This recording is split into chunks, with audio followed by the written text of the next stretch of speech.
Duduqlarning shirin topishmoqlari o'ziga xos shiddat bilan dunyoga kelar. Bu voqealar Buxoro atrofidagi bir kichik qishloqda sodir bo'lgan. Qaynoq quyosh nurlaridagi yam-yashil lolali dashtda bir cho'pon yashardi. Uning ismi Fayzo edi. Fayzo duduq edi, ammo u bu bilan hech qachon bezor qilmasdi. Uning 30 bosh qo'yi bor edi va ularni dashtda boqib yuraverardi. Uning duduq ovozi osmon gumbazida qoldi. Fayzo 4 yoshligida bu odat bilan tanishgan edi. Uning ko'zlari har qachon shod-u xurram jilolanib turganida u cho'ponlik faoliyatini boshladi.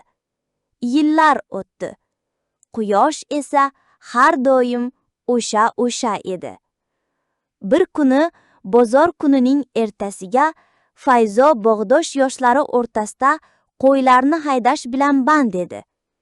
Ayrim kunlar qushlar havoda qo'shiq aytishar, quyosh esa bichilib o'sgan to'lqinsimon o'simliklarni silkitardi. Bu paytda to'satdan olisda bir ovoz eshitildi. Bu quyuq, ammo jingallak hayqirgan ovoz edi. "O, Fayzo, kutib turing!" Ovoz kelayotgan yo'ldan bug'loqlar o'rtasida savol yo'q. To'g'ri-yu tekis gapirgan bu ovoz yigitning katta orzusini ojiz qilardi. Bu ogohlik va quvnoqlik kayfiyatida berilgan ovoz qizlar diydorida sizni o'ziga tortadi. Bu oddiy taronani eslatadi. Fayzo jim o'tirgani yo'q, balki u qo'ylarni yo'qolmasligi uchun olib ketdi.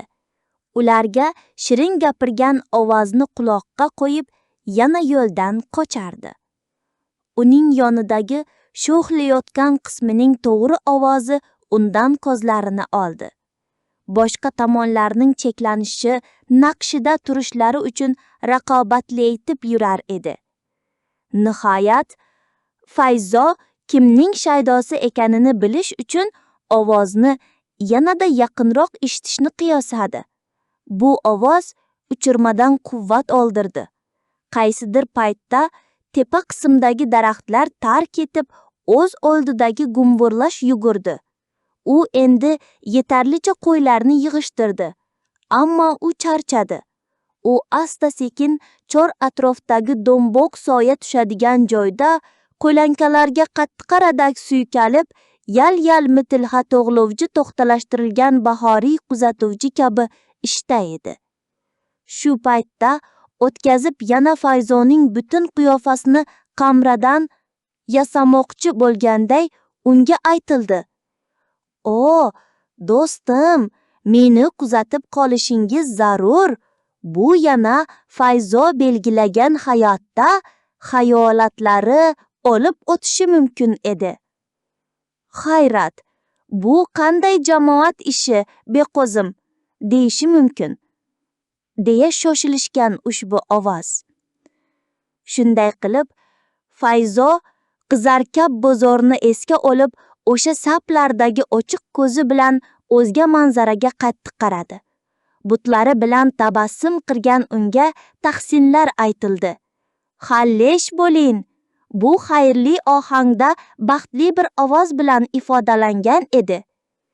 Fayzo chuqur ichkarida Jemarga alohida hayratlantirilar, chunki u istalgan nuqtai nazardan o'zi mashina ishqulinga qo'lishga iltilib, bir-biriga taqdir bo'lib qaradi. Shundan prezident bo'lgan haydovchilar tag'in bilib olgacha o'z chiroyini tanigandi. O'zini ma'rifatli bir yigitcha kabi his etib, Fayzo baxtli kunlar qushig'i bo'larmidi. U dolzarlikka o'zini olib, battaroq dastlabki so'zi: "Holda qimmatimi?"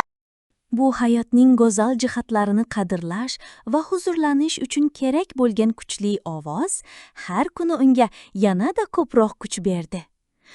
Bir kun kelib, Fayzo butun dardi musibatidan qutulib, yangi hayot boshlashni istagandi. Bu ovozli ekskursion qo'mitalarda qo'ylaringizni tuydira olasizmi? Fayzo yangi oyoqda yurib chiqqan edi.